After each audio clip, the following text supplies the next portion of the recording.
So when we talk about definitions of acids and bases, we're going to have several different options.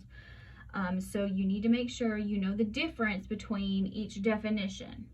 So the first one, this is the simplest one. We actually touched on this in 170, is the Arrhenius definition. So it is the oldest definition. And Arrhenius said that if it is an acid, it produces hydrogen ions in an aqueous solution. So you put it in water, it releases hydrogen ions. So if you take hydrochloric acid in water, so you add these together, you get an aqueous solution of H3O plus and Cl minus. So if you look at kind of the net ionic equation, really, so the chloride's kind of a spectator here. So we care about the hydrogen. So you take the hydrogen ion from HCl and it gets stuck on the water. So the water gets an extra hydrogen, so it's H3O, and it is now a positive ion. This is known as the hydronium ion. Now, a lot of times as shorthand, I will just write H plus, meaning the same thing as H3O plus. H3O plus is the most correct definition, but shorthand H plus is acceptable. Bases. Arrhenius says that bases produce hydroxide ions in aqueous solution. Now, if you remember, hydroxide is one of the 8 polyatomic ions that I said you need to remember. And hydroxide is OH minus or OH minus 1. So if you have NaOH, put it in water, you get sodium and you get a hydroxide ion. So those are not that complicated. And then the last thing that Arrhenius says is a neutralization reaction. And again, we also talked about this when we were writing some chemical equations. So an acid plus a base is always going to give you a salt and a water. So if you have HCl and NaOH, so this is an acid, so we have acid, base.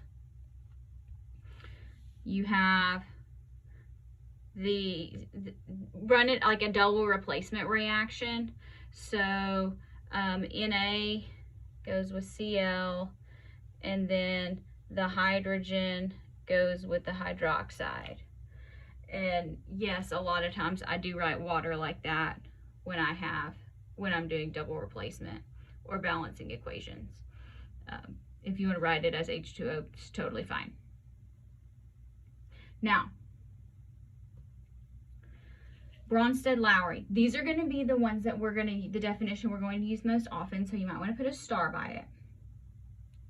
So Bronsted-Lowry definitions say that to be an acid, acids are proton, which means a hydrogen ion. These are the same thing. A proton is a hydrogen ion. Is a proton donor. So that means that this is an acid because it takes its proton and it donates it to water. And so then water becomes positive. And then it defines a base as a proton acceptor.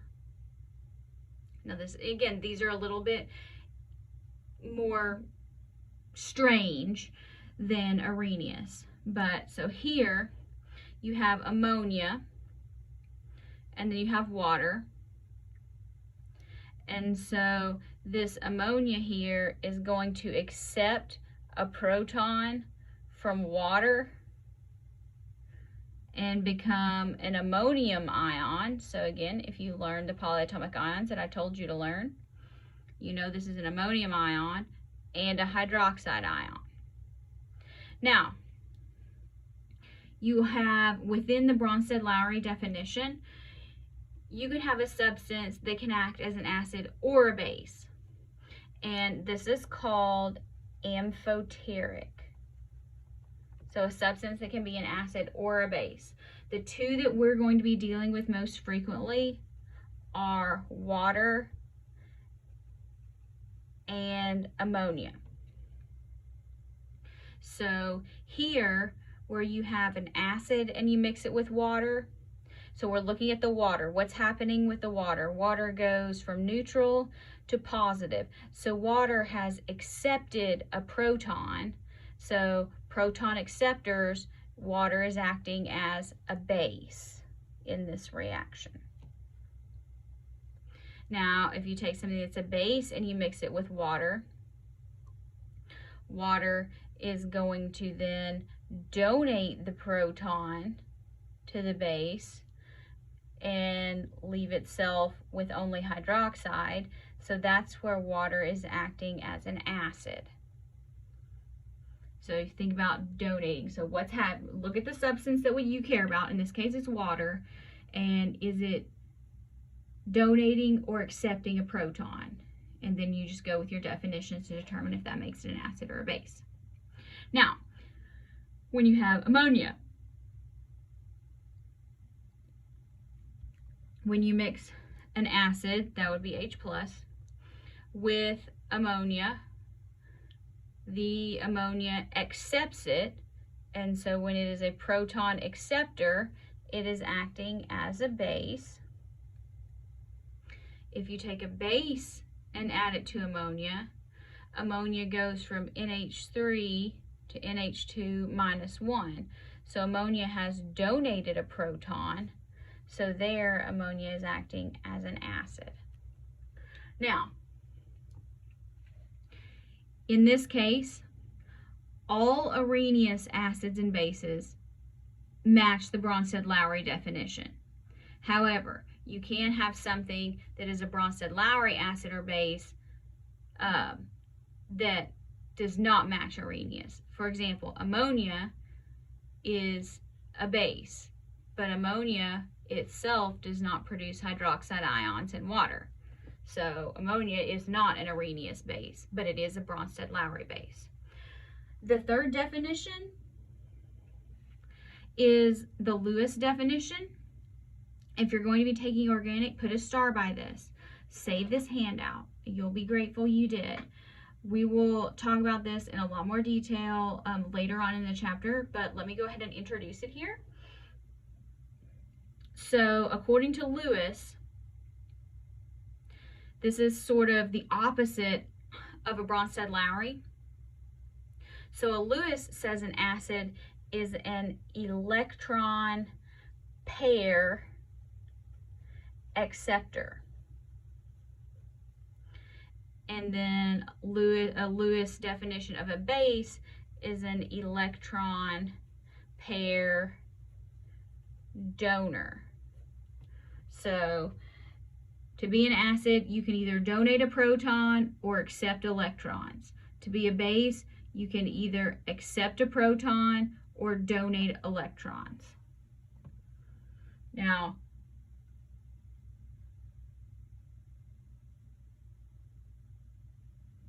this is the most encompassing definition of acids and bases. But for example here, if we have ammonia, so the way you determine Lewis acids and bases is with Lewis structures. Imagine that. Okay, so you gotta know where your electrons are. You'll be drawing this kind of thing frequently if you're going to do organic. And then let's have boron trifluoride there. Now, here, what we can have is you can take this pair of electrons and the nitrogen is going to donate the electrons, and boron is going to receive the electrons. So the electron pair donor is ammonia, and the electron pair acceptor would be the Lewis acid.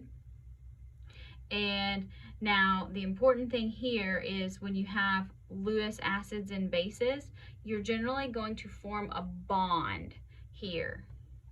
So that gives you have formed a bond.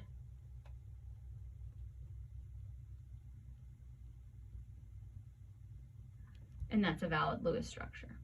Now, any acid fits the Lewis definition. Any base fits the Lewis definition of a base. Now, if it's a Lewis acid and a Lewis base, it may or may not be Arrhenius, and it may or may not be Bronsted-Lowry. So Lewis acids and bases are the most all-encompassing.